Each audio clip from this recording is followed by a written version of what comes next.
Thank you very much, Honourable Speaker. I'm afraid, sir, this is a genuine problem. It has even affected our country's reputation abroad because spurious drugs have been sold. There were also reports that the army is receiving goods of substandard quality from many of our pharmaceutical manufacturers.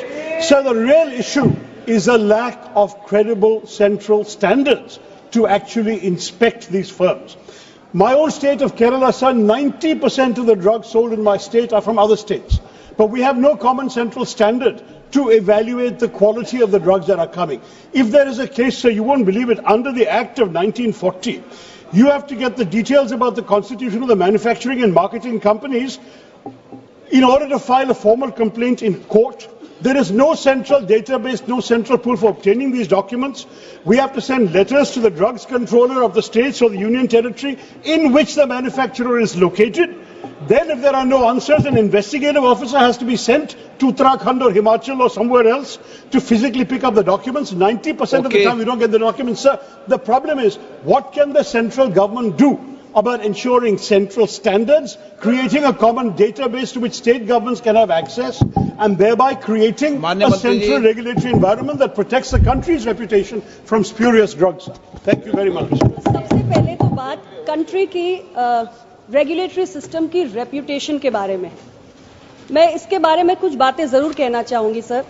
आज हमारे country का जो drug regulatory system है, जो national regulator है sir, हमारा Indian pharmacopoeia जो है वो आज दुनिया के 13 देशों में रिकॉग्नाइज्ड है।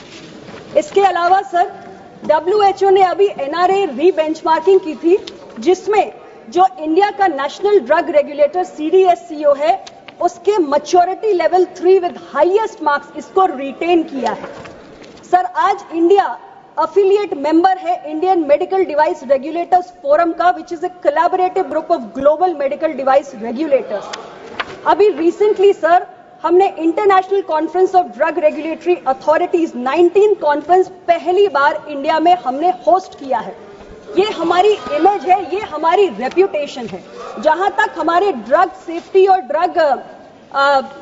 ड्रग सेफ्टी या ड्रग रेगुलेटरी सिस्टम स्ट्रेंथनिंग की बात है सर, हम पहले तो हम रिस्क बेस्ड इंस्पेक्शंस करते हैं सर, जो जॉइंट इंस्पेक्शन होते हैं, जिसमें CDSCO के ऑफिसर्स भी होते हैं, जोनल सब जोनल ऑफिस के ऑफिसर्स भी होते हैं, स्टेट ड्रग रेगुलेटरी ऑफिसर्स के अफसर भी होते हैं, और इन जॉइंट इंस्पेक्शंस की प्रॉपर चेकलिस्ट होती है, गाइडलाइंस रहती हैं, जिसमें इंस्पेक्शन की यूनिफॉर्मिटी बनी रहे, और मैन्युफैक्चरिंग फर्म्स या टेस्टिंग लेबोरेटरीज इनके इंस्पेक्शंस हम करते हैं ताकि हम देखें कि वहां पे जो गुड मैन्युफैक्चरिंग प्रैक्टिसेस हैं उसका पालन हो रहा है या नहीं हो रहा है। लेटली हमने सर अपने शेड्यूल M को भी रिवाइज किया है।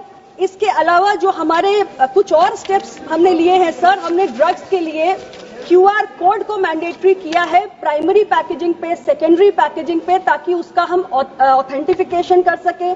हमने एक्टिव फार्मास्यूटिकल इंग्रेडिएंट्स के लिए QR कोड को मैंडेटरी किया है ताकि हम ट्रैकिंग और ट्रेसिंग कर सके।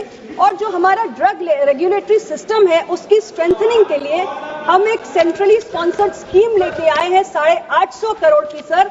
इस स्कीम के अंतर्गत हमारी जितनी भी स्टेट्स के अंदर भी ड्रग टेस्टिंग लेबोरेटरीज हैं, हम नए टेस्टिंग लेबोरेटरीज स्थापित कर रहे हैं, पुराने एग्जिस्टिंग लेबोरेटरीज को हम स्ट्रेंथन कर रहे हैं, जो हमारे ड्रग रेगुलेटर्स ऑफिसेज हैं उनको स्ट्रेंथन कर रहे हैं।